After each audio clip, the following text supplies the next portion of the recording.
me now to discuss is retired Colonel Terry Virts. Colonel, welcome. Thank you for coming on today. Thanks for having me on. So let's start with these latest developments and Netanyahu's demands. Your thoughts, sir? Well, it's kind of crazy. The latest developments are continuing. There's a continuous stream of latest developments, and I don't think we've seen the last. As you know, the hostages are supposed to be released in 12 hours.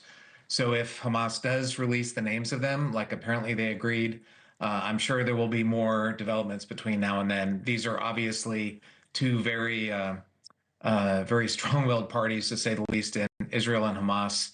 And I don't think we've seen the last snags, unfortunately, in this agreement. But I hope that it happens, because we need to get the hostages out. I'm with you. I hope it does happen. Do you think Hamas will release names for the deal to push through? I mean, this is a terrorist organization that we're dealing with.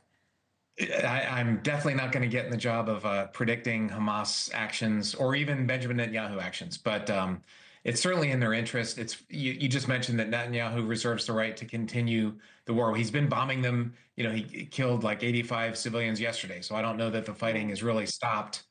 So I would think it's in Hamas's interest to stop this destruction of Gaza, and it's certainly in Israel's interest to get the hostages out. So I hope this is just a snag and not a real road bump. Colonel, can you take us through this deal being broken into 3 phases? What was supposed to happen tomorrow and hopefully will happen in 12 hours and in the 42 days after that?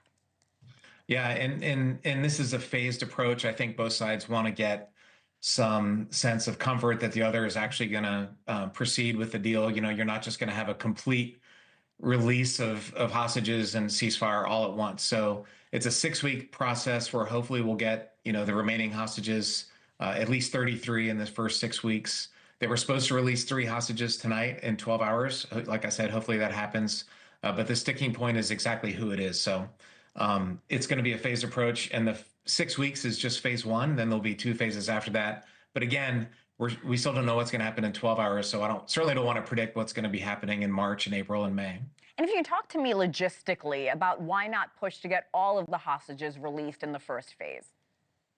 Well, you know, in normal circumstances, that's probably what you would do. But there's so much bad blood. There's been tens of thousands of Gazans killed, and over 1,000 Israelis killed and several hundred taken hostage. So there's been so much bad blood. They need to establish some kind of trust. And I think the phased approach, you know, will release a few guys. Well, there's going to be 2,000 Palestinian prisoners released in exchange for the 33 Gazans or Israeli hostages. So you need to build up that trust. You do a small thing. If you can trust the other side, then you do a bigger thing. Then you do a bigger thing after that.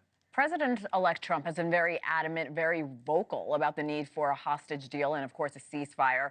How does the next phase of this war impact the relationship between Israel and the incoming administration? And within the hour, again, Prime Minister Netanyahu said Trump is supporting him if it comes back to fighting with Gaza or in Gaza. Well, that's a looming feature over the war in Israel and certainly over the war in Ukraine, and even more so there.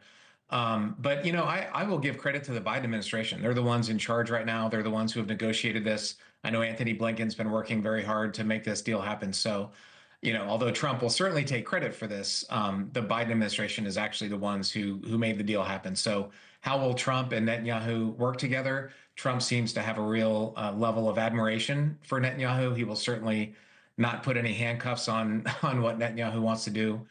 So I'm sure those two will be 2 peas in a pod going forward. But in the interim, let's give credit to the Biden administration. Like I said, they're the ones that negotiated this deal. And this reminds me a lot of the Iran hostage deal. You know, when I was a kid, Carter dealt with this for 444 days. And then right when Reagan came in, the hostage release happened. And we are actually looking at live images right now from Jerusalem. Colonel, if this deal holds, what comes next for the war-torn Gaza region? What will the displaced, hundreds and thousands of displaced Palestinians come back to? Well, another aspect of the deal is that more aid can get in. And so a lot of the local Arab nations, frankly, need to step up. They've, for many decades, have not done the work that they need to do. So hopefully they'll start to work hard at a peaceful solution that can work for Israel and Palestine. But the poor Gazans are starving. There's literally starvation happened there. So we need to get the food in.